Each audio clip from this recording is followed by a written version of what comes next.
Hello दोस्तों, आपका स्वागत है ये ट्रेड में। मैं हूँ हितेन चावड़ा। तो जैसे कि आपने थंबनेल में पढ़ा कि $1 इज इक्वल 86 रुपया।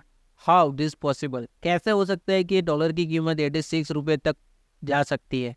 तो इनकी कई सारे रीजंस है जो कि हम वन बाय वन इस वीडियो में डिस्कस करेंगे।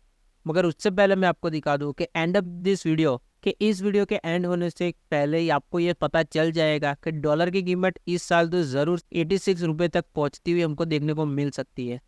तो वन बाय वन इसको एक बार समझ लेते हैं कि कौन से वो रीजंस हैं। तो सबसे पहले जो रीजंस है वो है इलेक्शन। सभी कंट्रीज के अंदर मोस्टली जो बड़ी बड़ी टॉप नॉच कंट्रीज हैं उनके अंदर इस साल के अंदर या फिर 2025 के फर्स्ट 6 मंथ के अंदर रिजल्ट्स है किसके? जो इलेक्शन जो करंट गवर्नमेंट अभी वर्क कर रही है सभी कंट्रीज के अंदर उनके। तो वहाँ पर और इंडिया के अंदर भी इसी साल बड़ी इलेक्शन हो रही है। तो वो भी एक रीज़न है, क्योंकि इलेक्शन के अंदर आपको पता ही होगा कि कई जगह पर वोट खरीदने के लिए या फिर किसी भी तरीके से हमको पार्टी चलाने के लिए या फिर प्रचार करने के लिए भी ये सभी पार्टी को एक फंड की ज़रूरत होती है। तो जिसकी वजह से इलेक्शन के अंदर इंडिया के अंदर सबसे ज़्यादा पैसा यूज़ होता है। तो ये भी एक रीज़न है कि बाहर की कई सारी संस्थाएं जो इलेक्शन के अंदर या फिर ऐसे कई सारे टॉपिक के अंदर हमको लोन लेती है। तो ये सभी पार्टीज में से कई पार्टियां बाहर से यानी कि इंटरनेशनल फंड की रिक्वायरमेंट के रिगार्डिंग वहां से पैसा लाकर इलेक्शन लड़ती है। तो जिसकी वजह से हमारा डेब्ट बढ़ता है।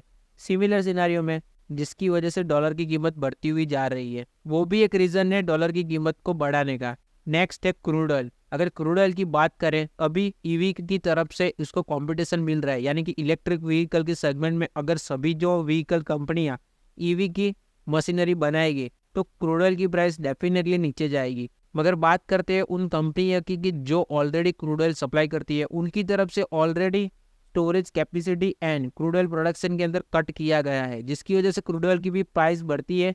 सिमिलर इम्पैक्ट उसका हमको डॉलर के अंदर भी आता हुआ देखने को मिलता है। नेक्स्ट जो रीज़न है वो है इंटरेस्ट रेट कट। इसी साल हमको फेड और आरबीआई की तरफ से लास्ट के 6 मंथ के अंदर कई सारे इंटरेस्ट रेट कट आते हुए देखने को मिलेंगे, जिसकी वजह से इंटरेस्ट रेट कट हो जाएंगे और लोन मिलना भी आसान हो जाएगा। ये भी एक रीज़न है। नेक्स्ट जो रीज़न है वो है ऑलरेडी बुल रन चल रहा है सभी ग्लोबल मार्केट में, तो जिसकी वजह से डॉलर इंडेक्स की प्राइस में भी वेरिएशन चेंज आपको बढ़ता हुआ देखने को मिल रहा है। अगर मैं यहाँ बात करूँ कि स्टॉक मार्केट की, तो स्टॉक मार्केट के अंदर कई सारा फंड जो यहाँ पर हमको आता हुआ देखने को मिल रहा है वो एफआईआईज का भी मिल रहा है। अगर यहाँ से एफआईआईज अपना जो मनी है वो विड्रॉ करते हैं, यानी कि अपने फंड से विड्रॉ करते हैं, तो उसकी भी इम्पैक्ट हमको आती हुई देखने को मिल रही है। मगर यहाँ पर इन्वेस्ट करते हैं तो जिसकी वजह से यहाँ पर हमको रुपया बढ़ता हुआ देखने को मिल सकता है, क्योंकि ऑलरेडी 2020 से बुल रन की जो शुरुआत हो चुकी थी वो अभी भी कांस्टेंट धीरे धीरे ऊपर जा रहा है, मगर टर्न बाय टर्न साइकिल चलती है। सिमिलरली बुल मार्केट के अंदर साइडवेज मार्केट भी आएगा एंड बियर्स मार्केट भी आएगा। तो उसी के लिए अभी 3 या 4 साल तक अभी आने वाले वक्त में भी हमको बुल रन देखने को मिल सकता है, क्योंकि ऑलरेडी चलने वाली जो इलेक्शन है उनके रिजल्ट्स आएंगे, जिसकी वजह से यहाँ पर तेज़ी होती हुई देखने को मिलेगी। तो ये भी एक रीज़न है डॉलर की प्राइस को बूस्ट करने का। नेक्स्ट जो रीज़न है वो है बढ़ती हुई इम्पोर्ट दरें, क्योंकि इंडिया के अंदर हमको इम्पोर्ट ज़्यादा करना पड़ता है। अगर देखें इंडिया के इम्पोर्ट एंड एक्सपोर्ट सेगमेंट को, तो इंडिया अभी भी डिपेंडेंट है कई सारी कंट्रीज पर, जिसकी वजह से हमारे रुपए की प्राइस नीचे जाती हुई देखने को मिल रही है। और कई दूसरी कंट्रीज की, यानी कि स्पेसिफिक डॉलर की बात करें तो डॉलर की प्राइस ये भी एक रीज़न है बढ़ने का। नेक्स्ट जो रीज़न है वो भी उसमें ही इंक्लूड होता है, जो कि है गोल्ड की प्राइस। गोल्ड की प्राइस भी इंटरनेशनल स्तर पर बढ़ती हुई देखने को मिल रही है, और इंडिया एक सबसे ज़्यादा इंपोर्ट करने वाली कंट्री है पूरे ग्लोब के अंदर, जिसके अंदर हम यहाँ पर कई सारी रीजन्स की वजह से गोल्ड का इंपोर्ट करते हैं। तो ये भी एक रीज़न है। नेक्स्ट जो रीज़न है वो है एआई यानी कि आर्टिफिशियल इंटेलिजेंस की वजह से भी डॉलर की प्राइस बढ़ रही है। क्योंकि मैं अगर आपको इसका पूरा सिनेरियो समझाऊँ, तो बड़ी बड़ी टेक जायंट कंपनी जो ऑलरेडी यूएस के अंदर लिस्टेड है नैस्डैक के अंदर, वो इसी सेगमेंट में बहुत ही अच्छी तरीके से आगे बढ़ चुकी है। और आने वाले समय के अंदर उन पर जो हमारी डिपेंडेंसी है पूरे सभी देशों की, वो ज़्यादातर बढ़ने ही वाली है। तो ये भी एक रीज़न है कि वहाँ पर उनकी कंपनियाँ अगर बढ़ती है तो उनका प्रॉफिट भी बढ़ेगा, और प्रॉफिट बढ़ने की वजह से हमारी डिपेंडेंसी भी वहाँ पर बढ़ेगी। तो ऐसे सभी जो छोटी छोटी कंट्रियाँ हैं कंपेयर टू यूएस, उन सभी को उस पर डिपेंडेंट होना पड़ेगा, उनके प्रोडक्ट पर। तो सिमिलरली ही डिपेंडेंसी फिर से हमारी उनकी तरफ आती हुई देखने को मिलेगी।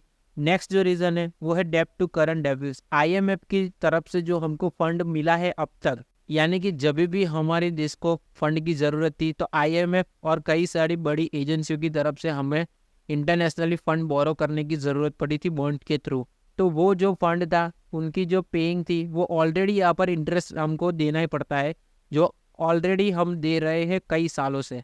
मगर अब बात करें कि डेब्ट की, तो ऑलरेडी इंडिया का डेब्ट बढ़ता हुआ देखने को मिला है लास्ट कई सेशन से।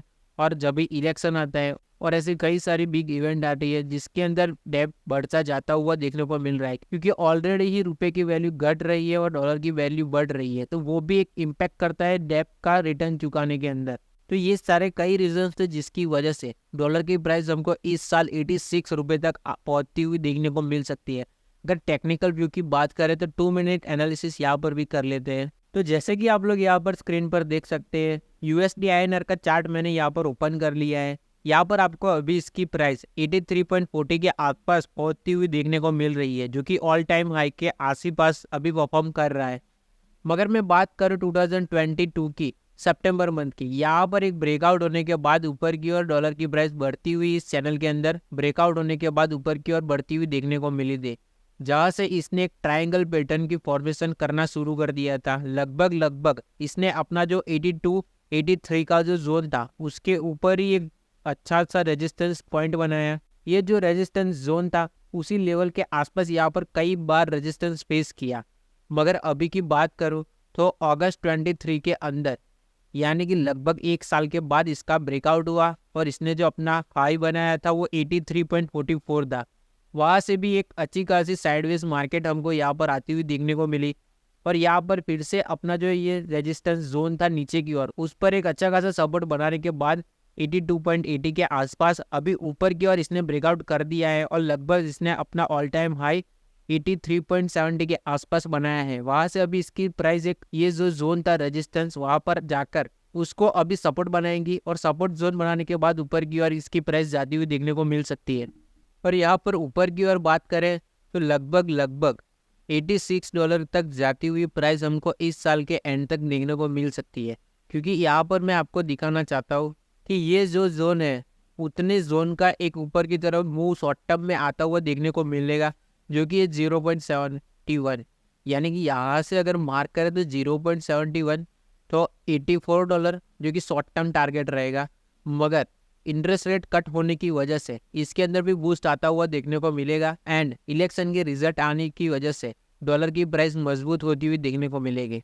अगर आरएसआई की भी बात करें तो अभी डेली टाइम फ्रेम के अंदर आरएसआई भी 70 क्रॉस कर चुका है और वहाँ से एक अच्छा खासा थोड़ा करेक्ट होता हुआ देखने को मिला है, यानी कि रिटेस्ट होने के बाद अभी ये जो बुलिश जोन के अंदर ये जो बढ़त है वो होती हुई हमको प्राइस के अंदर देखने को मिल रही है। तो यहाँ भी आप लोग डॉलर की बढ़त के सामने अपने इंस्ट्रूमेंट को हेज करना चाहते हैं तो यूएसडी आईएनआर जो कि एक करेंसी पेयर है उसके अंदर अपनी पोजीशन बना सकते हैं। ऐसे ही कई इन्फॉर्मेटिव वीडियोस के लिए ज़रूर से हमारे चैनल को लाइक कीजिए, शेयर कीजिए, सब्सक्राइब कीजिए।